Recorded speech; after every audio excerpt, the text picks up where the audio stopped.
In the Module 3, the various control equipments which work on the principle of absorption, namely spray towers, packed towers, and venturi scrubbers, will be discussed in detail.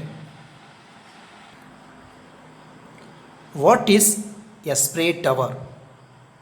This picture illustrates the typical arrangement of various components in a spray tower which work on the principle of absorption. A spray tower is essentially a cylindrical in shape having inlet at the bottom for the entry of contaminated gas shown as black arrow and an outlet at the top for the exit of clean air shown as white arrow.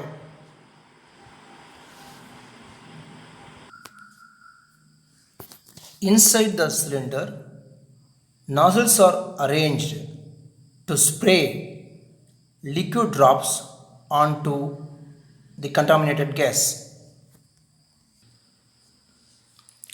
The cylindrical spray tower is made up of steel or plastic, which admits the entry of contaminated gas through the inlet at the bottom and allowing the gas to flow in the vertically upward direction, while the nozzles placed inside the cylinder sprays the liquid droplets, allowing liquid to flow in the vertically downward direction.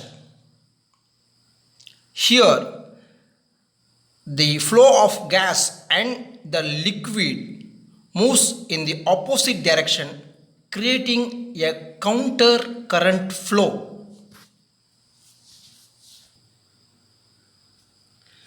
This type of technology is part of the pollution control system, which is referred to as wet scrubbers. This counter current flow exposes the outlet gas with the lowest pollution concentration to the freshest scrubbing liquid. Many nozzles are arranged across the cylinder at different heights to spray liquid drops on all the gaseous substances which flow in the upward direction. The fine liquid droplets provide large absorbing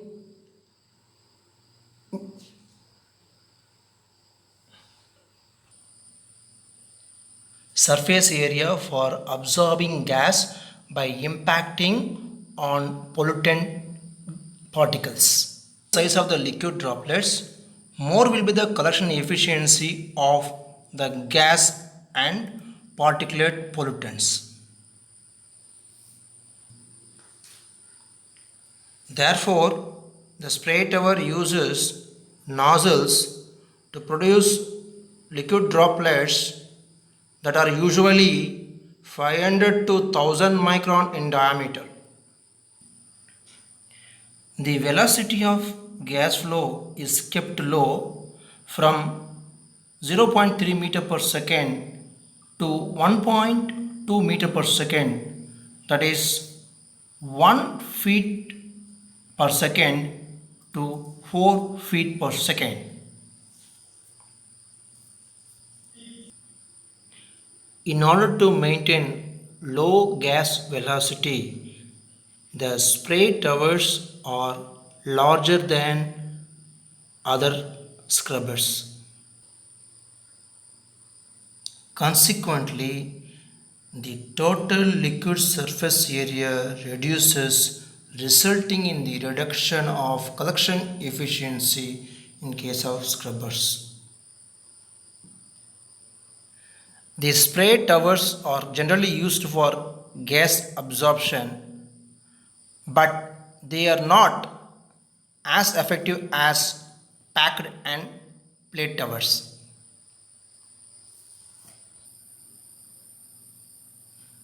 The spray towers are highly effective when the pollutants are highly soluble or chemical reagents are added to the liquid. For example, the spray towers are used to remove hydrocarbons from the tail gas exhaust in the manufacture of hydrochloric acid. Another example is that in the manufacture of superphosphate,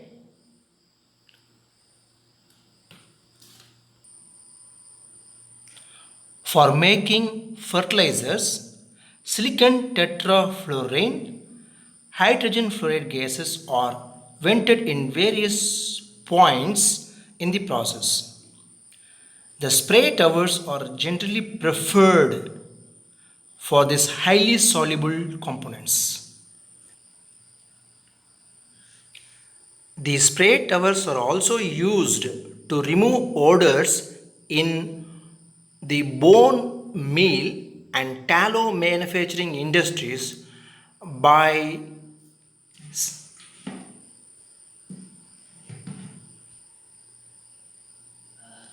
scrubbing the exhaust gas with a solution of potassium permanganate KMnO4. Because of the ability to handle the large volume of gas in the corrosive atmosphere, the spray towers are used in the number of flue gas defluorization system as the first or second stage in the pollutant removal process. Here it is not defluorization system, it is actually desulfurization system. The absorption rate in the spray tower can be increased by decreasing the size of liquid droplets or by increasing the ratio of liquid to gas. However, to accomplish either of this, an increase in both power consumed and operation cost is required. In the next module 4, the packed towers and venturi scrubbers will be discussed. Thank you for watching.